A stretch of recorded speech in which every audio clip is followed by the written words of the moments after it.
All right, this is a quick check. 5.4.2. And this gets a little hectic, so I'm just gonna go through and do one compound at a time. So let's go ahead and start with peroxide. Essentially, each thing asks you to break down the oxidation number for every single atom in the compound. H2O2 is hydrogen peroxide. Now, according to the rules, this is one of the exceptions where oxygen can have a different charge. In fact, it says in peroxides that we're going to have oxygen having a -1 charge, or -1, oxidation number, whereas before you were seeing oxygen as having a -2 almost every single time. So oxygen will do -1, that's just because it's hydrogen peroxide, and hydrogen here will be +1. So the answers for hydrogen will be +1, the answer for oxygen will be -1. Then we got benzene here, C6H6. And it asks you to break this down. The thing that we know, according to the rules, is hydrogen. That's +1. And if hydrogen's +1 and there's 6 of them, remember they have to add up to equal the overall charge. So this one I think I'll break down a little more. We got 6 carbons plus 6 hydrogens, and they have to equal the overall charge. Nothing's written there, and so therefore the charge is 0. Now, that means we got 6 carbons plus 6 times each hydrogen we said is +1 from the rules, must equal 0. 6 carbons plus 6, therefore, must equal 0. You subtract 6 from each side, we have 6 carbons equals -6. You divide each side by 6, and carbon equals -1. Now, a much faster way I think of doing this is saying, hey, you've got 6 hydrogens, they're each +1, so you have a total of +6. Therefore, you must have a total of -6 from over here. There's 6 carbons, therefore each one must be -1. All right, and again, hydrogen here would have been +1. Now we're moving on to sodium phosphate. Sodium phosphate is Na3PO4. Now there's a few different ways that you can go about this. We should recognize this as an ionic compound. Now remember, according to the rules, if it's an ionic compound, then its oxidation number is the same as its charge. So that's hopefully a little bit helpful. We know sodium lies in the first column on the periodic table, and sodium right off the bat is therefore +1. This phosphate, though, we could break this whole thing down, and that might be a little bit exhausting, or we can recognize it as phosphate. Phosphate's PO4 with a 3 negative charge. Once we do that, then we're better off, because we can say, okay, phosphate's PO4, 3 negative. In other words, a phosphorus plus 4 oxygens must add up to equal -3. Remember that all the things in there have to add, all the oxidation numbers in there have to add up to equal the overall charge. Now we know oxygen, this isn't a weird case of peroxide. That makes it sound like a disease. It isn't a weird case of peroxide. Instead, it's just a standard situation where we have oxygen has to be -2. So now we've got phosphorus plus 4 times -2 equals -3. In other words, phosphorus plus -8 equals -3. If you add 8 to each side, you will find out that phosphorus, therefore, must equal +5. And that is why that is your answer. So oxygen was -2 again, and sodium is +1 because it's in the first column on the periodic table. Moving on over, we have rubidium perchlorate. I'm going to do the same thing. Again, this is a metal and non-metal situation. Rubidium's in the first column, so right away, I know rubidium equals +1. I'm going to take this perchlorate and kind of separate it out. I'm going to say, okay, this is ClO4, and it's got a -1 charge. Once I know that, then I can break it down, just the same way we broke down this polyatomic ion phosphate. We know that a chlorine plus 4 oxygens must add up to equal -1. We know each oxygen is -2.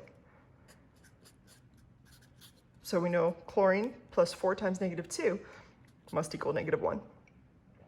Now we've got chlorine plus -8 equals -1. And now you add 8 to both sides, and you get chlorine equals -7. And that would be your answer. All right, or +7. I'm looking at this like, wait, what? Sorry. Then we have zirconium nitrate.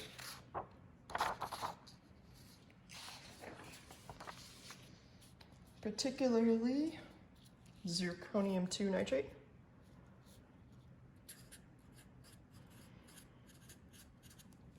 All right, and we should recognize again that this is a situation where we have an ionic compound. We have here on our left-hand side a metal and a non-metal polyatomic ion. Right off the bat, I can tell what zirconium is. It's going to be +2, and here's why. Each nitrate is -1, right? That's the charge of nitrate. We should have it memorized from chapter 4. But there's 2 of them. So how do we cancel out that zirconium? Well, it must have a +2 charge. Then remember, the charge is the same thing as the oxidation number. So zirconium we've got right off the bat. Let's go ahead and break down the nitrogen and oxygen here by looking at just nitrate. Nitrate is NO3 negative, again from chapter 4. We know a nitrogen plus 3 oxygens must add up to equal -1. We know each oxygen is -2. In other words, nitrogen minus 6 equals -1. And then you add 6 to each side, and you'll find out that nitrogen must equal +5. So our oxygen is -1 or -2, and our zirconium is +2, and those would be your answers. Moving on to the next one. We have silicon, hydrogen bromide. Okay, and we know right off the bat what hydrogen is. It's +1. And we know right off the bat what bromide is. It's -1. It's in the 7th column. And so this one might seem kind of interesting to you, but let's look at what we know. If hydrogen is +1, and there's 2 of them, that means the total hydrogen here is +2. Bromide is -1, again, because it's in, let's see if I can find a periodic table, there we go. It's in the 7th column. It's got a 1- charge, so it's got a -1 oxidation number. And then that must be -2. Those things have to add up to equal the overall charge of the compound. Well, -2 plus +2 is 0. So what plus 0 equals 0? It has to be 0. And I'm going to go through and do it a different way. So bear with me. Silicon plus 2 hydrogens plus 2 bromides must add up to equal the overall charge of the compound, which is 0.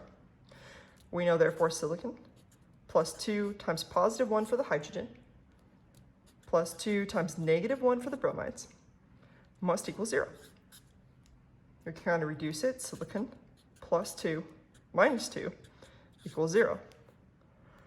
A +2 and -2 equals 0, and therefore we get silicon equals 0. And that is our answer.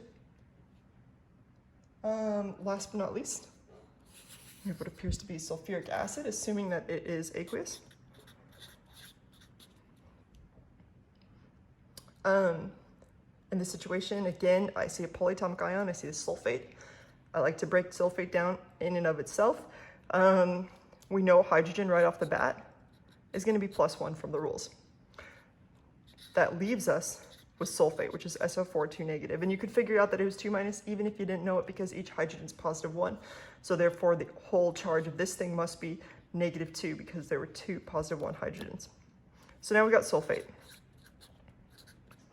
We know that a sulfur plus 4 oxygens must add up to equal the overall charge. So now we've got sulfur plus 4 times negative 2 must add up to equal negative 2. In other words, sulfur minus 8 equals negative 2.